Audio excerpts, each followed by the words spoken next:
Hello नमस्कार दोस्तों, मेरा नाम है सौरभ और मैं स्वागत करता हूँ आपका स्टडी विद सौरभ के यूट्यूब चैनल पर। दोस्तों, आज हम अनेकाधि शब्द का एक नया वीडियो लेकर आए हैं। पहले हम आपके लिए 2 वीडियो अनेकाधि शब्द के दे चुके हैं। इस वीडियो में हम आपके लिए फिर से 5 अनेकाधि शब्द लेकर आए हैं।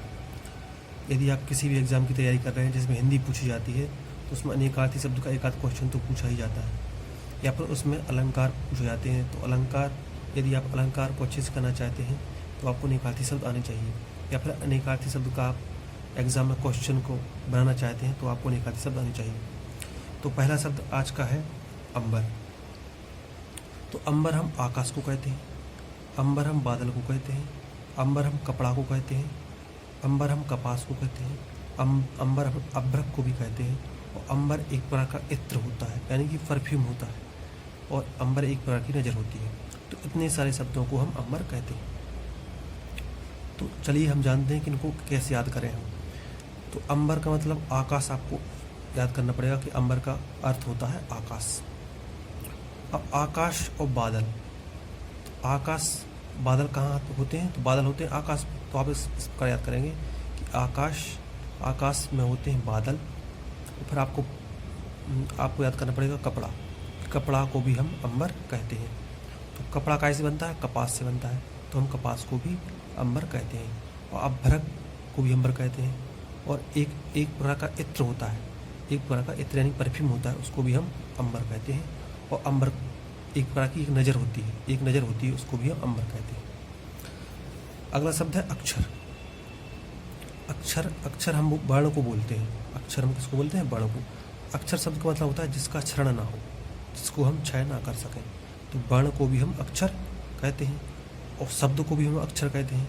वर्ण और शब्द आपको इसको याद करना है। वर्ण को ही बोलते हैं, तो वर्ण से मिलकर शब्द बनता है, तो शब्द को भी कहते हैं। और अक्षर यानी ब्रह्मा, तो ब्रह्मा का भी क्षरण नहीं होता, इसलिए ब्रह्मा को भी हम अक्षर कहते हैं। और आत्मा का भी क्षरण नहीं होता, इसलिए हम आत्मा को भी अक्षर कहते हैं। और नित्य यानी कि जो नित्य हो रहा है, यानी रोज हो रहा है, डेली हो रहा है, उसको बोलते हैं अक्षर, यानी कि जो रोज हो रहा है वो भी क्षय नहीं होता है। सत्य तो आपको पता है कि सत्य कभी क्षय नहीं होता है। और आकाश का भी कोई क्षय नहीं होता, यानी आकाश भी नष्ट नहीं होता, आकाश अनंत है। इस प्रकार अंबर अक्षर के आपको अनेकाध शब्द इस प्रकार याद करने हैं। अक्षर वर्ण को बोलते हैं, तो वर्णों से मिलकर शब्द बनता है, तो शब्द को भी हम अक्षर बोलेंगे। और ब्रह्मा को भी अक्षर बोलेंगे क्योंकि ब्रह्मा का क्षय नहीं होता। तो ब्रह्मा और आत्मा एक दूसरे से रिलेटेड हैं, एक दूसरे से संबंध रखते हैं। तो ब्रह्मा और आत्मा। और नित्य को भी हम अक्षर बोलते हैं, और सत्य को भी बोलते हैं, और आकाश को भी बोलते हैं। तो आपको उस पर याद कर लेना है। अगला शब्द है आत्मा। आत्मा बड़े यहाँ आया हुआ था, तो हमने आत्मा ले लिया। कि आत्मा किस किस चीज़ को बोलते हैं, यानी आत्मा के अनेकाधि शब्द क्या हुए?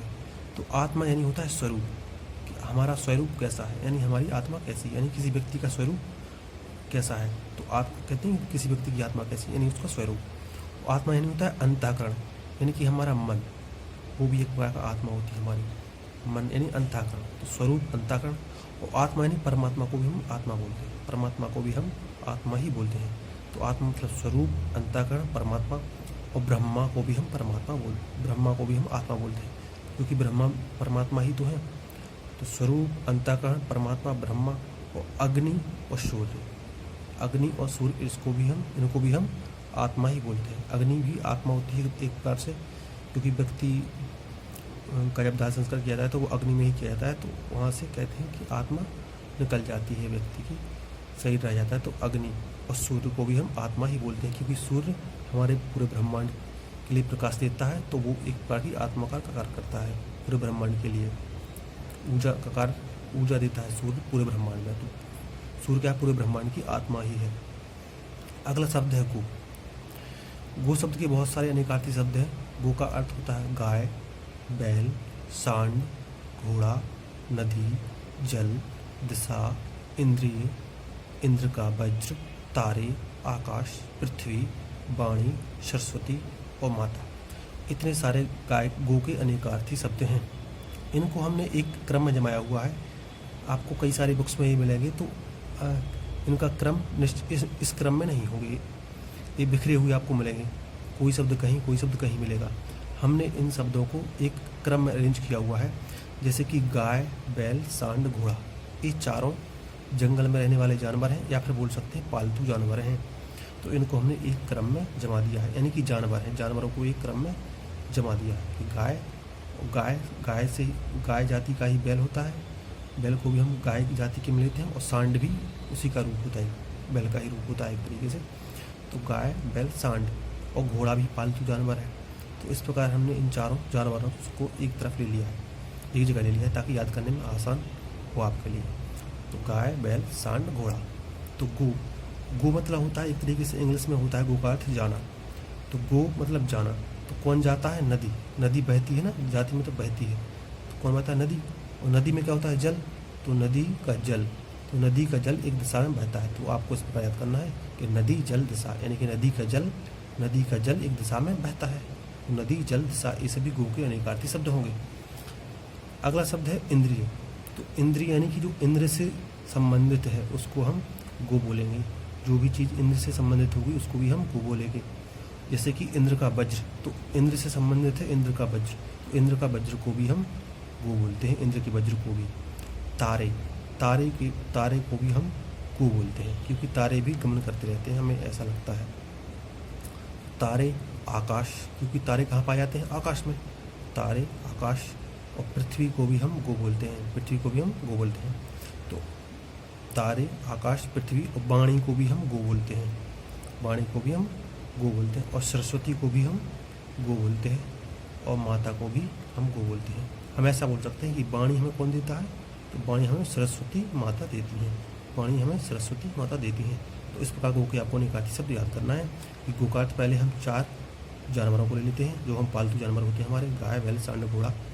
फिर अगला हम लेंगे कि गो मतलब होता है जाना, तो किसी दिशा के लिए हम डिनोट करेंगे। या फिर जाति कौन है? नदी जाती है एक दिशा में, तो नदी का जल एक दिशा में बहता है, तो नदी जल दिशा। फिर हम इंद्र से संबंधित रखेंगे कि इंद्र के संबंधित कौन रखता है? तो इंद्रिय, इंद्र का वज्र, ये इंद्र से संबंधित हो जाएंगे। इंद्र कहाँ रहते हैं? इंद्र आकाश में रहते हैं, तो आकाश भी हो जाएगा, और आकाश में तारे रहते हैं। तो इंद्र का वज्र, तारे, आकाश, और पृथ्वी आकाश भी होगा तो पृथ्वी आ जाएगी इसमें। और वाणी, सरस्वती माता, वाणी हमें कौन देता है? सरस्वती माता। इस प्रकार। और गो का एक अर्थ और होता है, गो का अर्थ होता है आँख, यानी कि आपने पढ़ा हुआ शब्द अगोचर, यानी अगोचर मतलब जिसे हम आँखों से ना देख सकें, या जो हमारी इंद्रियों से ना देख सकें। तो गो मतलब आँख भी आप इसमें ऐड कर लीजिएगा। अगला शब्द है उपल। उपल का अर्थ होता है ओला, यानी कि जो ओले गिरते हैं उनको भी हम उपल बोलते हैं, ओला होता है। उपल यानी पत्थर भी होता है, ओले, पत्थर। उपल का अर्थ बादल भी होता है, बादल को भी हम उपल बोलते हैं। और एक प्रकार का रत्न होता है, उसको भी हम उपल बोलते हैं। तो आज ये 5 अनेकार्थी शब्द आज हम आपके लिए लेकर आए थे। तो इन 5 शब्दों को आप बार बार रिपीट करें, और इनको एक फ़ोटो के रूप में अपने माइंड में, अपने दिमाग में एक फ़ोटो के रूप में इनको सेव करें, और इनको बार बार रिवाइज करें, उसी रूप में दोहराएं, और इनका मनन करें। आप जब भी बैठें कहीं तो इनका मनन करें, इनको रिवाइज करें बार बार, तो आपको ये अनेकार्थी शब्द आराम से याद हो जाएंगे। धन्यवाद।